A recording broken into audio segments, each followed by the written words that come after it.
Hello mga bossing, ngayon po mga bossing ko, ma-share ko lamang mga bossing.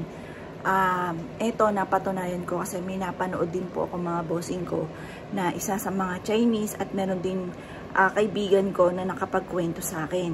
Na nataon mga bossing ko, ma-share ko lang ito mga bossing. Nataon mga bossing ko, di ba ang edad ng anak ko? 19. Ngayon, yung 19, lalo na sa mga mananaya, ang ibig sabihin ng 9, 19, 29, sa patay po yan. Yan po. Kapag dating sa edad natin, kapag dumating ka sa puntong edad na ganyan, or kaya yung total ay, halimbawa ay 54, yan. 54 or kaya ay 45, pag pinag-plus nyo yun at 9, basta ang suma ay 9, yan po ay sa patay. Kaya dapat maghahanda ka ng halimbawa birthday mo ay May 9 or yung total mo ay 9. Maghahanda ka sa taon na yan.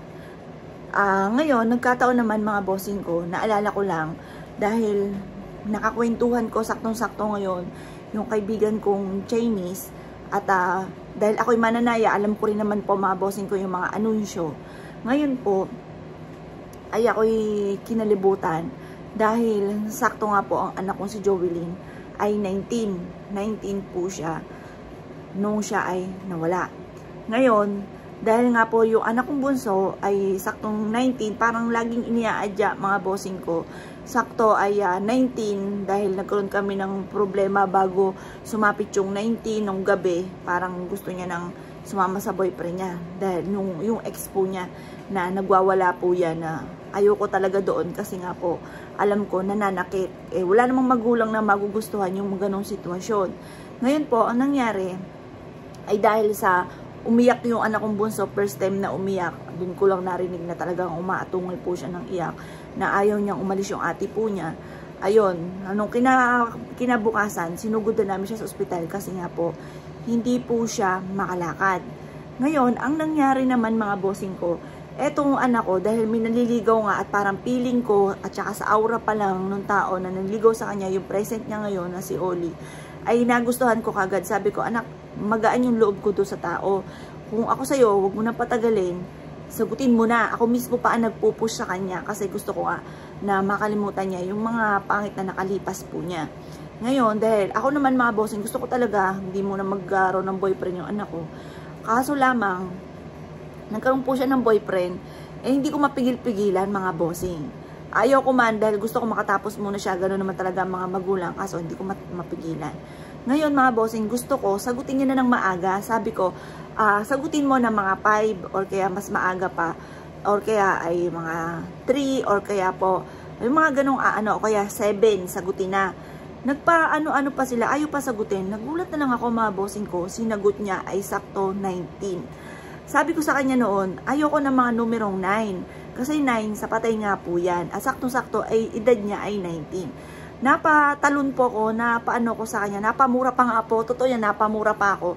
Sabi ko, anak, ba't 19 mo sinagot? Diba sabi ko sa'yo, sagutin mo na ng A7 or kaya po'y A5. Huwag mo sasagutin ng 19 or 9. Diba sinabi ko sa'yo? Parang nagkabiglaan lang na parang nagkabiruan, tapos ayun na, 19 niya nasagot. Ayun, parang ngayong araw na ito, parang nakakwentuhan ko nga po tungkol doon sa yung kaibigan kong Chinese na ganun nga, parang nagkataon, parang talagang nagkataon lahat ang mga bagay dahil yun nga po mga bossing. Ngayon napatunayan ko na parang yung mga nangyaring yun siguro talagang oras na rin or kaya po ayun, or talagang ayun, siguro talaga nakatakda kaya nangyari po yun na napaano ko kasi yun nga po napatunayan ko kasi una syempre alam pag minsan sinabi kang ganyan parang hindi naniniwala.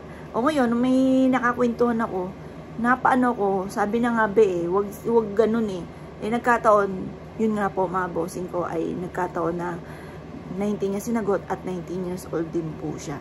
Tapos yung 19 hindi rin kami nakapaghanda ng birthday niya dahil sinugod sa ospital si Justin dahil nagkataon may diabetes nga din po.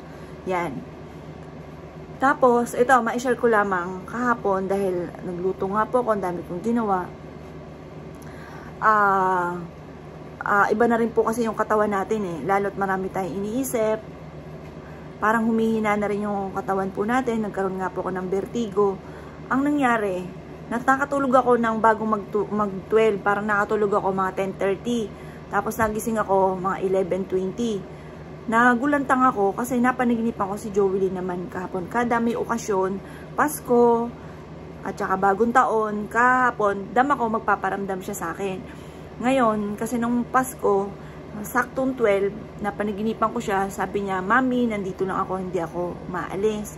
Yun sabi niya na ano naman ako, para sa bilang isang nanay, natutuwa ako pag gano'n kasi alam ko, nandito lang yung anak ko. Ngayon po, nakagabi naman napanaginipan ko siya, naka-pink siya na damit. Kaya nandito ako sa kwarto po niya. Hanapin ko yung pink niyang damit. Naka-pink siyang damit. Tapos pati si Justin. Pero si Justin, alam ko nandun lang siya. Parang nang-focus ang tingin ko. Si Joey Lee, naka-pink siya na damit na dress. Tapos masaya sila na naglalaro. Yun ang nasa isipan ko. Yun ang hindi ko makalimutan na naka-pink siya na dress. Ayun. Kaya yun, na-share ko lang po sa inyo mga bossing kasi saktong-sakto, yun nga po. Kaya kung kayo po ay magba-birthday na ang suma ay 9, kayo po ay wag na hindi maghahanda. Ganon din po kung ang birthday nyo ay, ang edad nyo ay 19. Pero doon sa date, pero kung ako sa inyo, maganda na rin kayo kung ang date ninyo. Kasi ako, August 9 din yung kailangan maghahanda kahit simple lang, kahit hindi bongga mga bossing. Kahit simple lang na mula sa pusong papakain ka ng pansit, ganon. Wag lang totaling wala.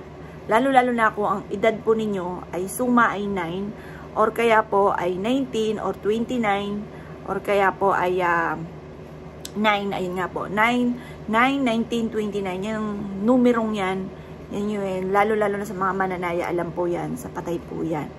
Kaya kapag may ganyan kayo, at saka yung mga suma nga po ay 54, 45, pag pinag-plus nyo yun, 9 po yun, yun po mga bossing ko, ay ipaghahanda po ninyo kahit simpleng handa lang, kahit wag bongga, kaya bigyan nyo lang ng mineral water, basta magbibigay ka sa birthday nyo or sa suma po ng edad po ninyo na 9. Ayan, paalala lang po mga bossing.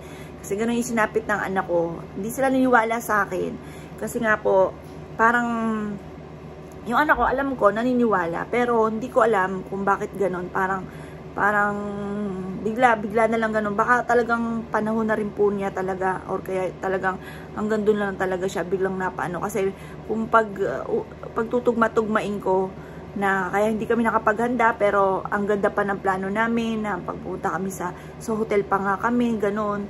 Doon kami pupunta kaso may problema kami pinagdaanan nung bago siya mag-19 kaya parang hindi natuloy. Tapos sinugod pa sa emergency yung aking anak na bunso kaya hindi siya natuloy at hindi rin siya napaghanda.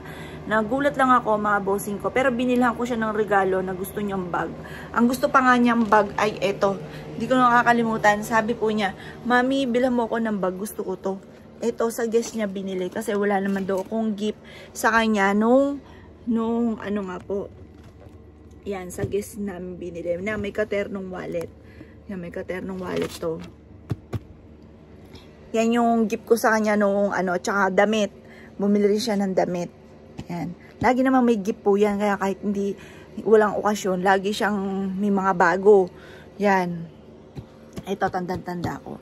Kaya mga bossing, kung kayo po ay magbe-birthday na ang suma ay 9 or kaya po ay, yun nga po, yung date po ng edad po ninyo ay may 9, maganda po kayo kahit anong mga bossing. Na-share ko lamang mga bossing para dagdag kaalaman din in case na hindi nyo po alam at kayo naniniwala sa ganyan ay alam nyo na po sa ngayon.